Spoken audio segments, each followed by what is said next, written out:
तो बच्चों let's read the question. The question says match the following columns. तो question में हमें दो कॉलम्स दिए, कॉलम 1 एंड कॉलम 2। हमें इन कॉलम्स को मैच करना है और गिवन 4 ऑप्शंस में से एक करेक्ट आंसर को चूज करना है। तो सबसे पहले हम इस क्वेश्चन में समझेंगे की कॉन्सेप्ट। इस क्वेश्चन में हमारे क्या की कॉन्सेप्ट यूज हो रहे हैं? Transpiration and translocation of phloem. Transpiration and translocation of phloem। तो ट्रांसपीरेशन और फ्लोएम की ट्रांसलोकेशन के लिए बहुत सारे एक्सपेरिमेंट्स किए गए थे।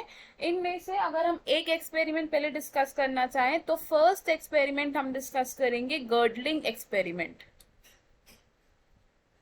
Girdling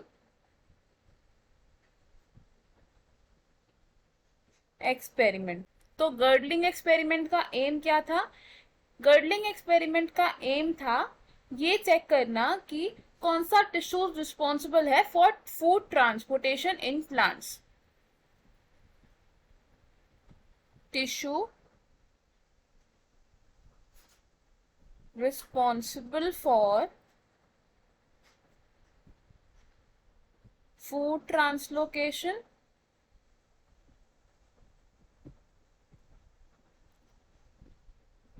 in plants. तो फूड ट्रांसलोकेशन को हम क्या बोल सकते हैं? एसेंट ऑफ सैप बोल सकते हैं, क्योंकि एसेंट ऑफ सैप क्या होता है? बल्क मूवमेंट होती है सब्सटेंसेस की। एसेंट ऑफ सैप, और एसेंट ऑफ सैप क्या होता है? Bulk movement of substances.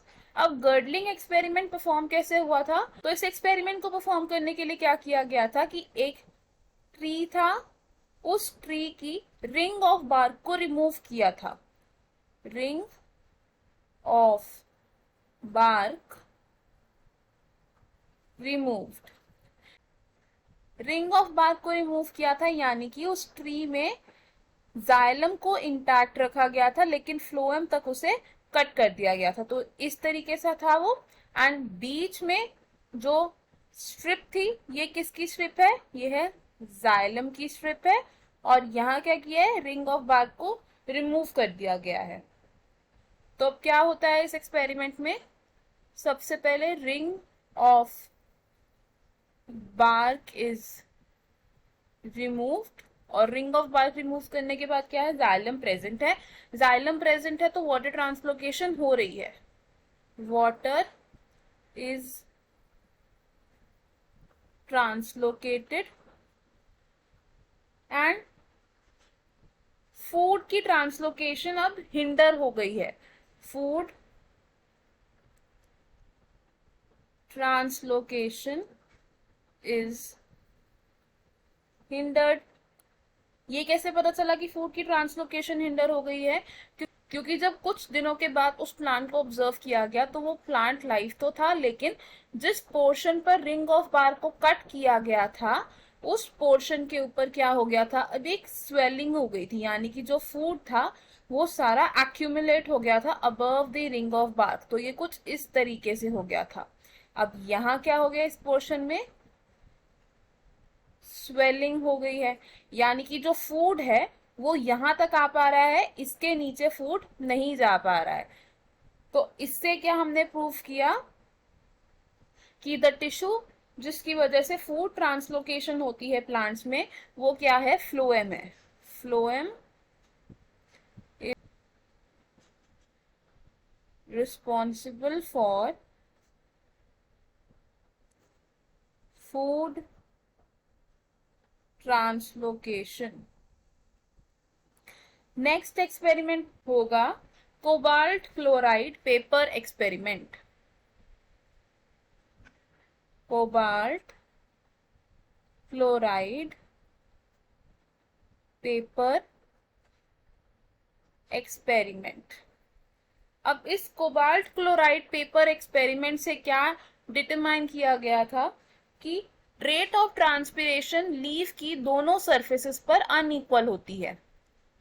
Unequal rate of transpiration on leaf surfaces। और ये कैसे डिटरमाइन किया गया था? तो सबसे पहले क्या किया था, एक कोबाल्ट क्लोराइड सॉल्यूशन बनाया था और उसको पेपर पर डाला था। और ये जो कोबाल्ट क्लोराइड पेपर होता है ये किस कलर का होता है? ब्लूइश कलर का होता है,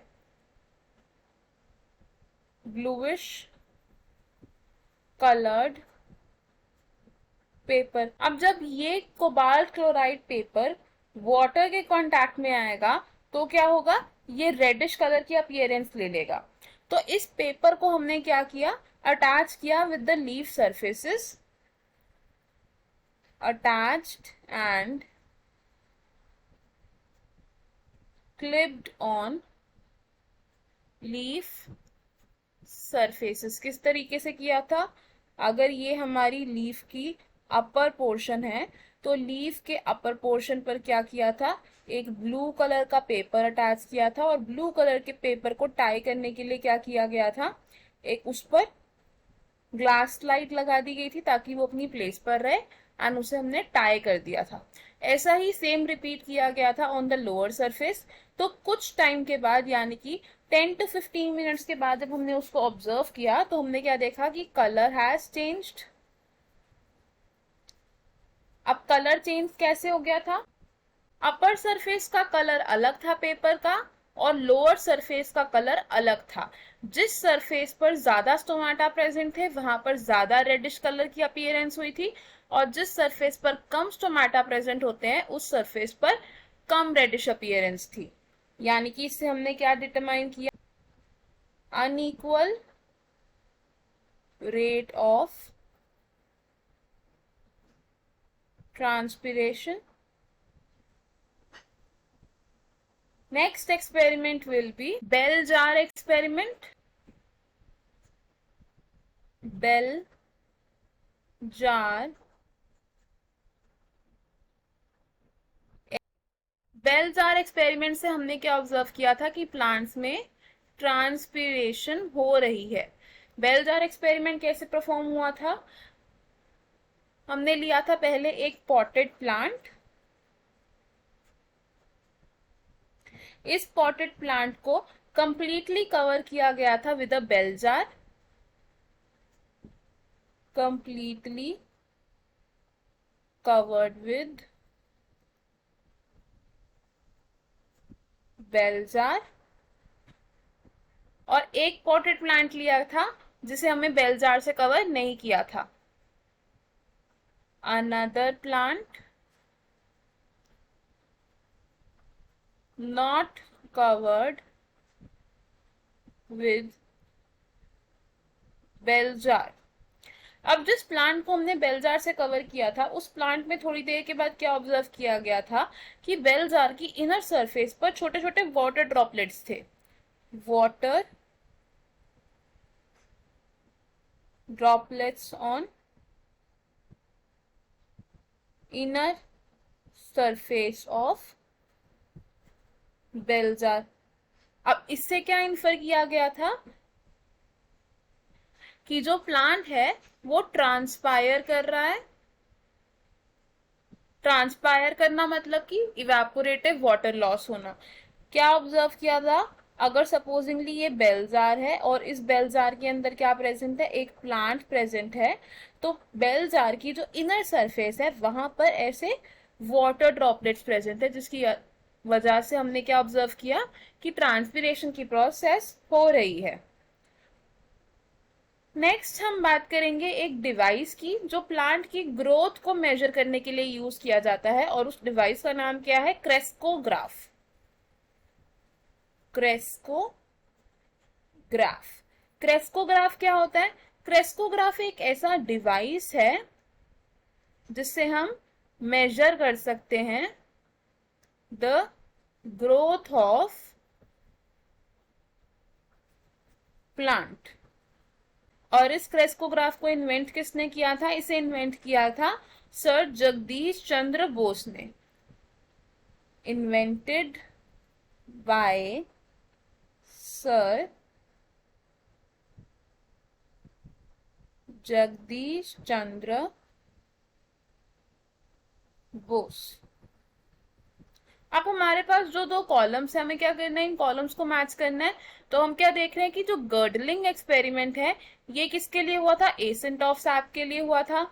second is cobalt chloride paper method, ये एक्सपेरिमेंट किस लिए हुआ था, for unequal transpiration on leaf surfaces. Crescograph को हम किस लिए यूज करते हैं, to determine the growth of a plant. और बेल्जार एक्सपेरिमेंट किस लिए हुआ था, फॉर डिटरमाइनिंग ट्रांसपिरेशन। तो हमारे करेक्ट मैचेस क्या है, A with 1, B with 2, C with 3 and D with 4। तो जो हमें ऑप्शंस दिए हैं उनमें से हमारा करेक्ट आंसर क्या होगा, option A which says A1, B2, C3 and D4। तो हम यहाँ क्या लिखेंगे, ऑप्शन ए इज करेक्ट। बाकी के ऑप्शंस क्यों इनकरेक्ट है, अब ऑप्शन बी में जो मैचेस दिए हैं ये इनकरेक्ट मैचेस हैं, बिकॉज गर्डलिंग एक्सपेरिमेंट ट्रांसपिरेशन के लिए नहीं हुआ था, कोबाल्ट क्लोराइड मेथड ग्रोथ के लिए नहीं हुआ था, क्रेस्कोग्राफ एसेंट ऑफ सैप को नहीं बताता, और बेल्जार एक्सपेरिमेंट से unequal transpiration of leaf surfaces हम डिटरमाइन नहीं कर सकते। तो ये ऑप्शन हमारा रॉन्ग हो जाएगा।